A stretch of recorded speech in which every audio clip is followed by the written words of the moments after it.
Cuando nosotros leemos este pasaje de Jeremías, capítulo 29, y lo analizamos de una manera clara, a veces pensamos que hay cosas que no tienen sentido, como que no cuadran con nuestros pensamientos, con la lógica humana. Por eso en esta tarde quiero hablarles, hermanos, sobre este precioso tema, cuando lo que Dios hace parece no tener sentido. Cuando lo que Dios hace parece no tener sentido. Para la lógica humana, vamos a hablar sobre los pensamientos de Dios. Y cuando leemos el capítulo 29 de Jeremías, lo analizamos todo perfectamente, versículo por versículo. Hay cosas que Jeremías no entendió al principio. Hay cosas que Jeremías veía y como que no tenía caso hacerlos. Por eso en una ocasión Jeremías le dijo a Dios: Señor, ya no voy a trabajar para ti, ya no voy a trabajar para tu obra, ya no voy a predicar tu palabra, porque Señor, a veces no te entiendo. Parece que no tienen sentido las cosas que tú haces. Ya que cuando Jeremías pensaba de una forma, Dios actuaba de otra manera. Y cuando Dios actuaba de otra manera, Jeremías pensaba de otra forma. Como que las cosas no cuadraban a los pensamientos y a la lógica del profeta Jeremías. Cuando nos referimos a Dios, amados hermanos, cuando Dios obra de una manera maravillosa en nuestras vidas, decimos gracias a Dios. Pero cuando Dios obra de una manera diferente, es cuando a veces pareciera que no tiene sentido las cosas que Dios hace. Así lo consideraba Jeremías.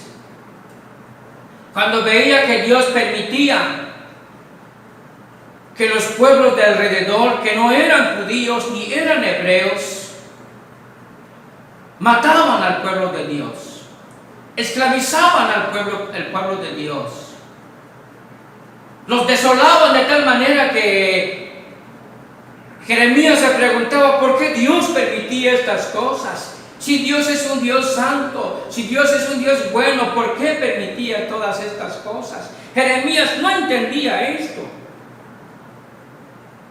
Y cuando nos referimos a Dios, hermanos, y meditamos en sus atributos, tanto morales como constitutivos, morales en la forma como Dios actúa, obra. Dios es un Dios santo. Como lo que Dios es espíritu, Dios es eterno, es conocible, omnipotente, omnisciente, que son los atributos constitutivos de Dios. Dios es sabio, es fiel con nosotros, bueno, paciente, amoroso, pero sobre todo santo, lleno de gracia y misericordia, es recto, es justo. Eso es lo que Dios es para nosotros. Y cuando vemos esos atributos de Dios, nos damos cuenta de que Él es el que da vida a todos nosotros, el que mueve nuestras vidas, el que nos da aliento y da aliento a todas las cosas. Dios también es autosuficiente, autoexistente.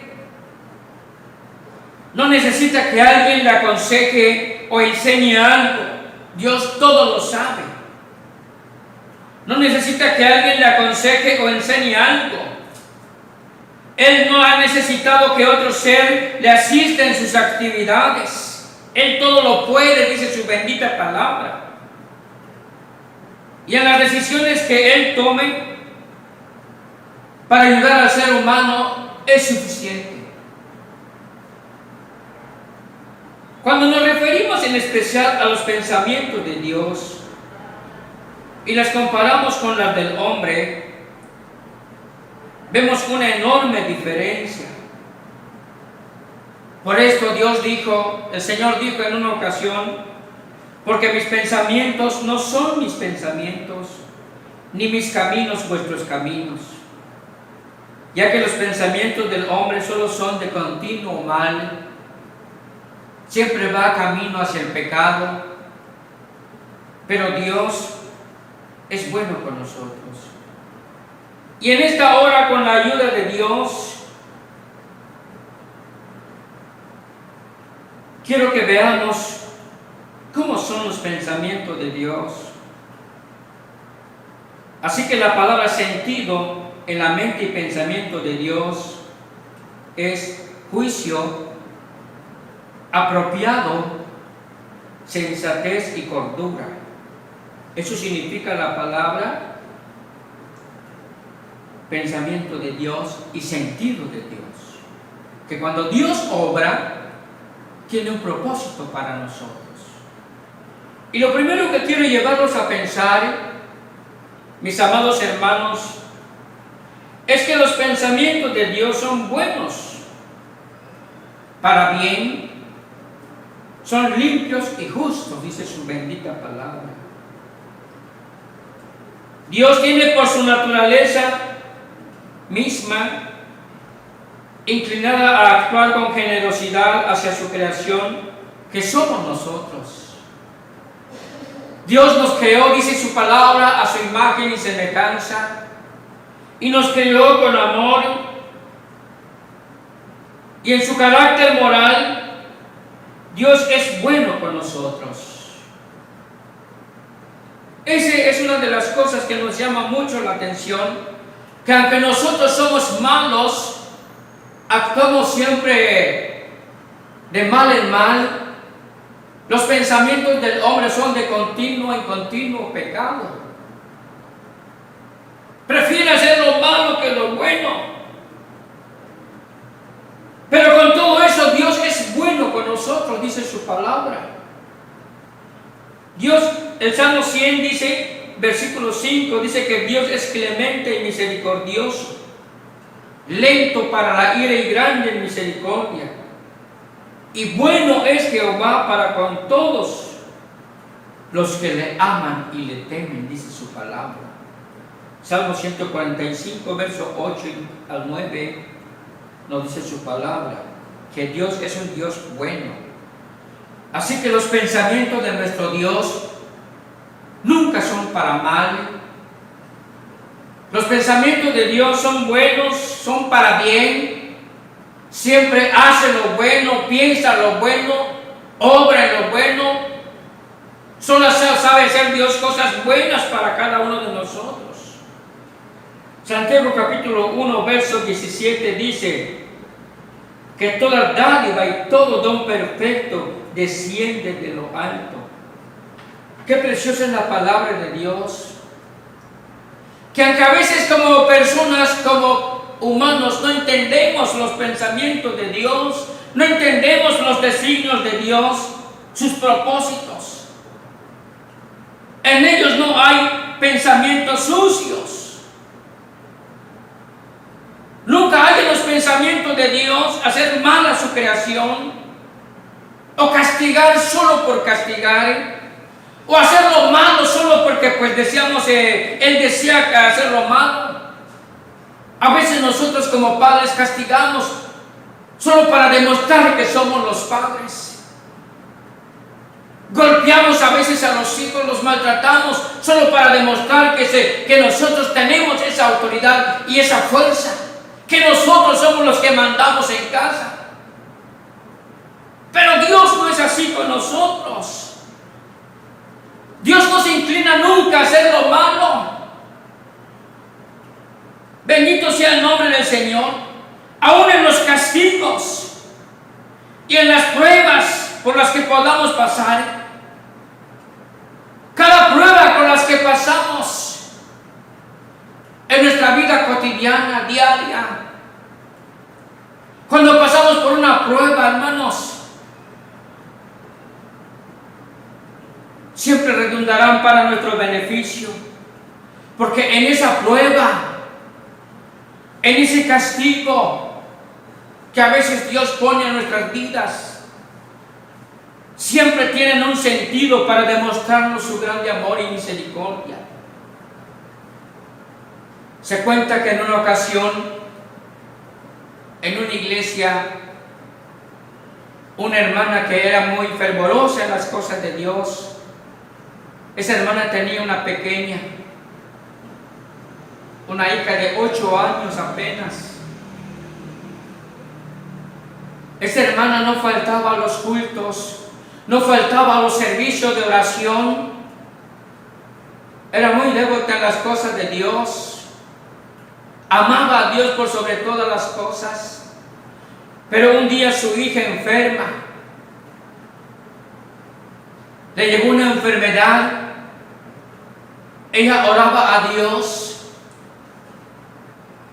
pero pareciera que Dios no la escuchaba, no la atendía. Llevó a su hija a los médicos y su hija, en vez de mejorar, empeoraba. Y ella seguía clamando a Dios, hasta que un día su hija muere. Ella lo sintió demasiado, empezó a llorar y empezó a reclamarle a Dios del por qué Dios hacía las cosas o permitía estas circunstancias. Señor, si yo te sirvo, es más, hasta mi hija viene a los servicios, ¿por qué te la llevaste? ¿Por qué permitiste que esto sucediera? Y como que Dios guardaba silencio. Enterraron a su pequeña. Aquella hermana que no faltaba a los cultos empezó a faltar, empezó a renegar de Dios, a quejarse de que Dios era malo, hasta que ella misma cortó con Dios y le dijo a Dios: ya no te voy a servir, no tiene sentido estarte sirviendo, y se apartó de Dios. Una noche que ella estaba durmiendo, ella tuvo un sueño, y en ese sueño ella fue transportada al cielo. Ella miró que estaba en el cielo, vio a los ángeles, vio al Señor Jesucristo, y al lado del Señor Jesucristo había una personita muy conocida por ella. Ella reconoció a su pequeña de 8 años. Y la niña, cuando la vio, corrió hacia ella y le dice: mamita, ¿cómo estás? Qué bueno que viniste. La abrazó, la besó. Y ella le preguntó al Señor Jesús: Señor, ¿por qué te la llevaste? El Señor le dijo: yo la traje a esta edad, porque de grande se iba a pervertir. De grande no iba a reconocer los caminos de Dios. Y como yo te amo a ti y amo a tu hija, me la traje a ella. No porque no la pudiera haber sanado, porque yo tengo todo poder para hacerlo. Y el Señor le explicó todos los detalles y dijo: es verdad. Y yo que renegué de ti, Señor, perdóname. Cuando ella despertó, todavía estaba en su corazón y en su mente a su pequeña de 8 años. Y ella dijo: no tengo por qué llorar ni por qué pelear con el Señor. Él solo hizo las cosas que tenía que hacer. ¿Y cuántas veces juzgamos a Dios de esta manera? ¿Por qué, hermanos? porque a veces no entendemos lo que Dios quiere hacer con nosotros. Dios tiene la capacidad de conocer nuestros pensamientos y nuestras intenciones. Dios conoce nuestro presente, nuestro futuro, para la gloria de su santo nombre. Y a través de su presencia, el conocimiento y la sabiduría de Dios se hallan por encima de nuestras capacidades. Por eso se nos hace difícil comprender cómo tiene conocimiento previo Dios de sucesos que están relacionados con nosotros. ¿Cuántas veces, hermanos, los cristianos modernos de hoy en día, los creyentes, piensan que cómo servir a Dios, pero al mismo tiempo piensan cómo hacer para divertirse sin ofender a Dios, y buscan formas sociales y hacen cosas que no deben hacer, y a veces piensan que las cosas que hacen no son malas. No tiene nada de malo hacer ciertas cosas, y hasta nos hacemos a la idea de que Dios no está allí, que Dios no mira las cosas. Pero la Biblia dice que hay caminos que al hombre le parecen perfectos, pero su final es camino de muerte. Qué importante es eso, hermanos, cuando reconocemos que los pensamientos de Dios, los caminos de Dios son rectos, son justos, son buenos para la gloria de su santo nombre. Alabamos el nombre de nuestro Dios. La segunda cosa que quiero hablarles es que, hermanos, que el pensamiento de Dios es un pensamiento santo, de santidad. La palabra santo viene del hebreo gadosh, que significa santo, y el elemento esencial de santo es la separación de lo mundano, de lo profano, en una vida de consagración a Dios. Que tenemos que apartarnos del pecado, tenemos que alejarnos de la maldad y dedicar nuestra vida a Dios por sobre todas las cosas. ¿Cuánto necesitan hoy en día todos los creyentes, todos los hermanos, ser santos en cuanto a corazón, en cuanto a intención y devoción? Pero buscar la santidad no es la intención de los hermanos de hoy en día, de los creyentes hoy en día. Muchos piensan que no se necesita asistir a los templos, que no necesitan leer la palabra de Dios, que no se necesita mucha consagración en las cosas de Dios. No hay por qué orar, no hay por qué ayunar, no hay por qué alabar a Dios, que Dios no necesita de eso. Se están perdiendo los valores de la santidad hoy en día. Se nos olvida que Dios es un Dios santo y que sin santidad nadie verá la gloria de Dios. Pero ya no es malo hacer las cosas del mundo, inclusive ya es normal. Ya no es opcional el decir, bueno, ya no voy a, ¿para qué voy a ir al templo? La santidad se está perdiendo en nuestros días. Hermanos,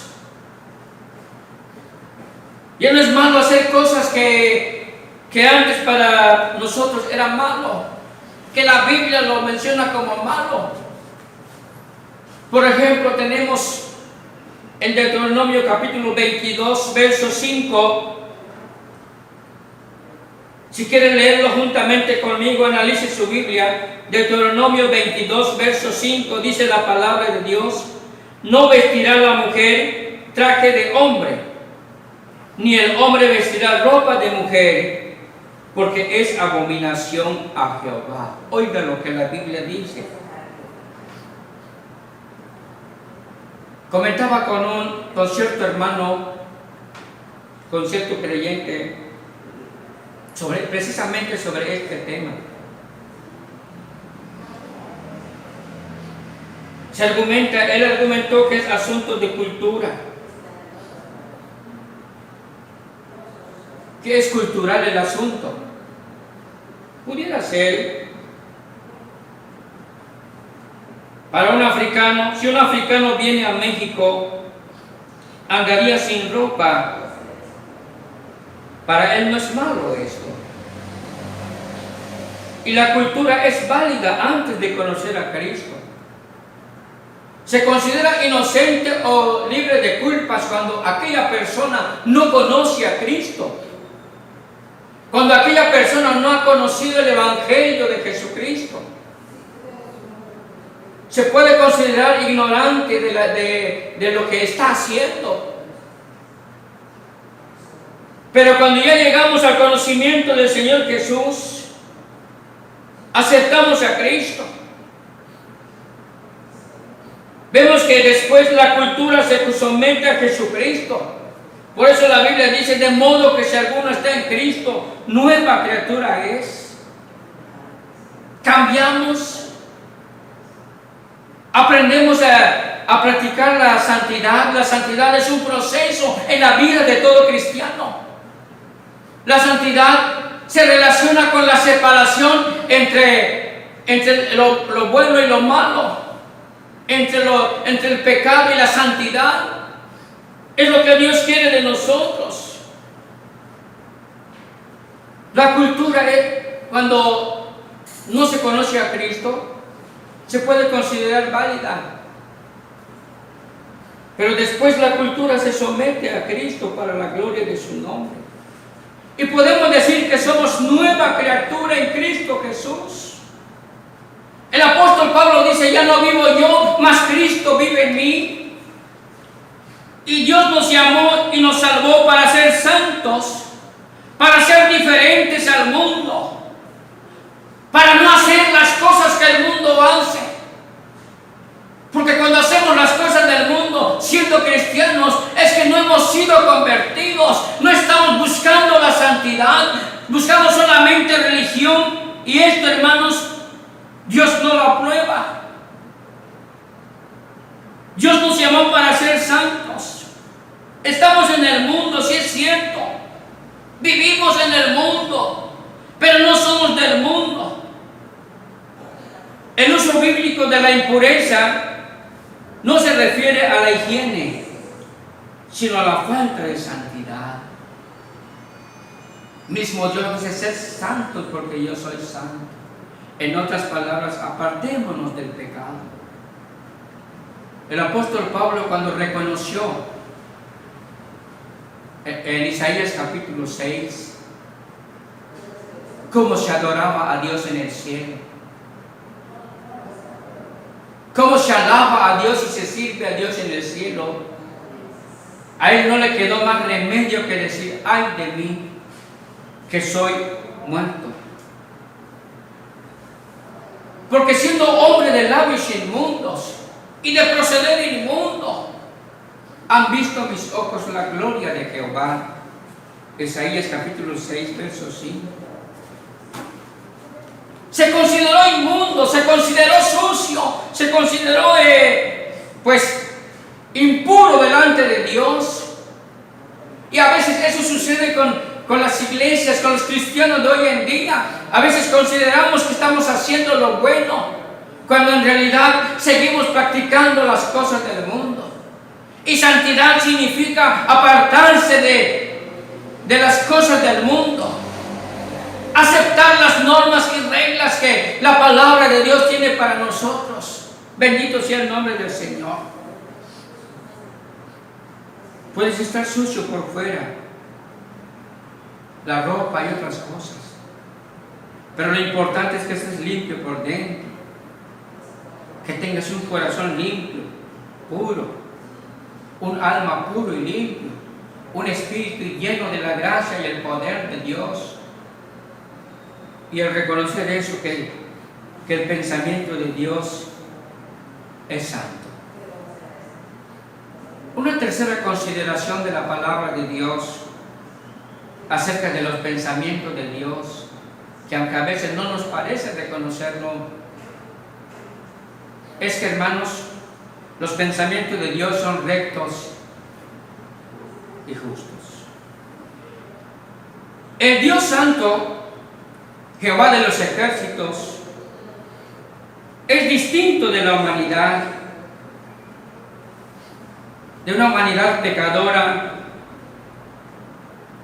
que Dios se haya alejado de ello. Con todo, Dios está dispuesto a dejarnos entrar a su presencia. Su pensamiento es recto. Sus caminos son rectos, dice su palabra. Sus decisiones son rectas. Y todo lo que Dios hace, lo hace en un sentido recto. No son torcidas como las del hombre, que solo piensan hacer lo malo. Estamos viendo el asunto de la situación en que estamos viviendo hoy en día. Se dice que estamos saliendo de la crisis pandémica y vemos que el hombre solo se está preparando para hacer cosas malas. Busca las cosas esenciales que el mundo ofrece. Pero para nosotros, mis amados hermanos, lo más esencial que puede haber en esta vida es buscar la presencia de Dios. Nosotros nos estamos preparando para poder buscar la gracia y la misericordia de nuestro Dios. Dios nunca hace las cosas para dañarnos. Él es fiel y justo. Las enfermedades que vienen a nuestras vidas, las aflicciones, las pruebas y aún los castigos que vienen a nuestras vidas, cuando le fallamos, en Dios tiene sentido el de restaurarnos y demostrarnos su amor para con Él. Dios nos ama. Si de algo podemos decir, hermanos, es que para Dios somos importantes. Somos lo más valioso que puede haber en esta vida, hermanos. Dios es sabio en sus decisiones y quiere que nosotros utilicemos la sabiduría de lo alto para desafiar al mundo que no quiere servir a Dios y para invitarlos que todos vengan al conocimiento de la bendita palabra del Señor. Tal vez tú digas, no puedo desafiar al mundo. Es verdad, tú no puedes, pero Dios en ti lo puede hacer. Solo tienes que aceptarlo como tu Salvador personal y decirle, Señor, tú sí eres recto. Termino con esta ilustración. Se cuenta de una historia hindú. Y esta historia hindú nos habla de un joven llamado Nerudin.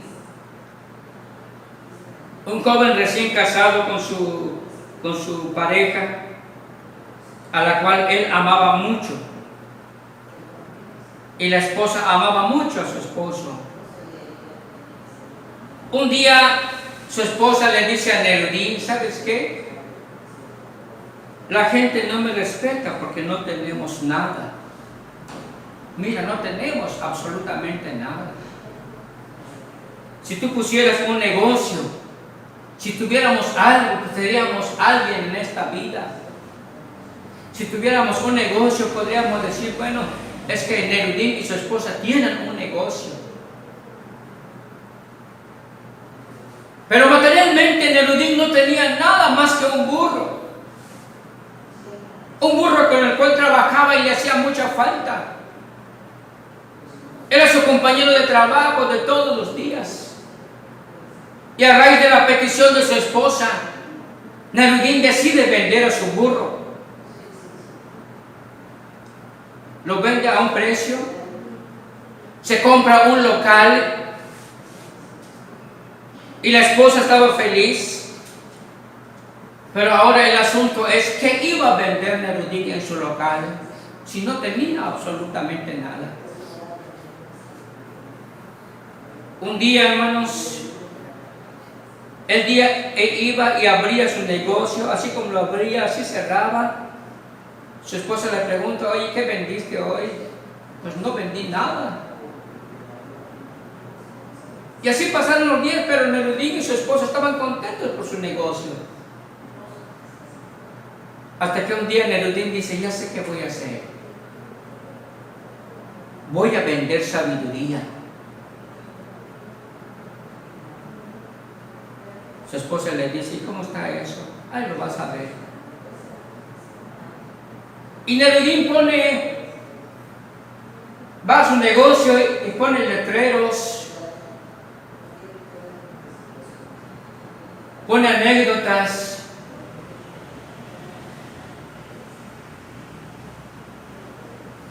Un día de esos pasa el rey y le pregunta: ¿y tú qué vendes, Nerudín? Nerudín, cuando vio que era el rey, se sobresaltó y dijo: bueno, pues, ¿qué vendes, muchacho? Nerudín le contesta: sabiduría, majestad, vendo sabiduría. Y el rey le dice: oye, está bueno eso, véndeme sabiduría, Nerudín. Necesito sabiduría para poder gobernar al pueblo. Nerudín saca una de sus escritos, de sus filosofías, y le dice al rey: aquí está, mi rey. Y le entrega una hoja en donde dice: nunca lo intentes sin medir las consecuencias. El rey leyó eso. ¿Y cuánto vale Nerudín? Nerudín dio su precio y el rey le pagó. Y Nerudín hizo el negocio ese día de su vida y dijo: hasta que vendí algo bueno. Y decía: nunca lo intentes sin medir las consecuencias. ¿Qué valor podrían tener aquellas palabras, aquella filosofía, aquella sabiduría? Pero un día se hizo un complot para matar al rey. Contrataron a un barbero para matar al rey, para degollar al rey. Ese día el rey se preparó. Llega el barbero y le dice al rey: acomódate. Sacó sus herramientas, sus utensilios para poder hacer lo que tenía que hacer, pero entre ellos saca un cuchillo grande, un cuchillo bien filoso, y dice: ahorita le paso cuello al rey. Lo habían contratado, lo habían pagado para eso, pero en uno de esos voltea y ve un letrero y lo lee y le dice: nunca lo intentes sin medir las consecuencias. Cuando aquel barbero vio aquella sabiduría: nunca lo intentes sin medir las consecuencias,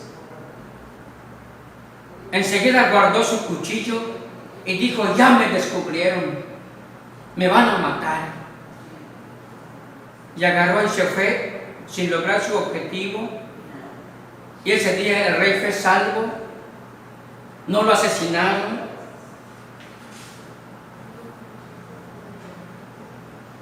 Aquel barbero sale, se entregó por cuenta propia y lo mataron. El rey, cuando supo aquello, cuando vio que aquel letrero o aquella sabiduría lo había salvado, mandó llamar a Nerudín y le dijo: por tu sabiduría no me mataron. Y el rey lo nombra primer ministro del reino. Hermanos, como creyentes, como cristianos, tenemos tentaciones. Tenemos tentaciones, tenemos pruebas. El mundo es llamativo, es atractivo tanto para jóvenes como para los adultos. El diablo ofrece ofertas muy llamativas y quiere quitarte el lugar privilegiado que ya tienes con Dios. Dios es santo y no quiere que te pierdas. Y cuando sientes que el mundo te llama, recuerda, nunca lo intentes sin medir las consecuencias. No juzgues a Dios. Nunca digas lo que Dios hace parece no tener sentido. Porque Dios siempre desea lo mejor para nosotros. Nunca lo juzgues. Tienes vida, tienes salud, tienes la salvación de tu alma, dale gracias. Porque hasta aquí Dios nos ha bendecido.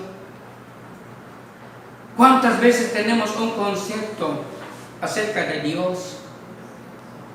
Porque a veces Dios no actúa como nosotros queremos. Dios no obra como nosotros deseamos. Y decimos, Dios es malo. Dios no me ama.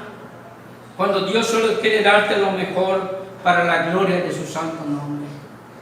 En esta noche inclina tu rostro y dile, Señor, gracias. Gracias por tu misericordia. Gracias por tu grande amor para con cada uno de nosotros. Dios les bendiga. Amén.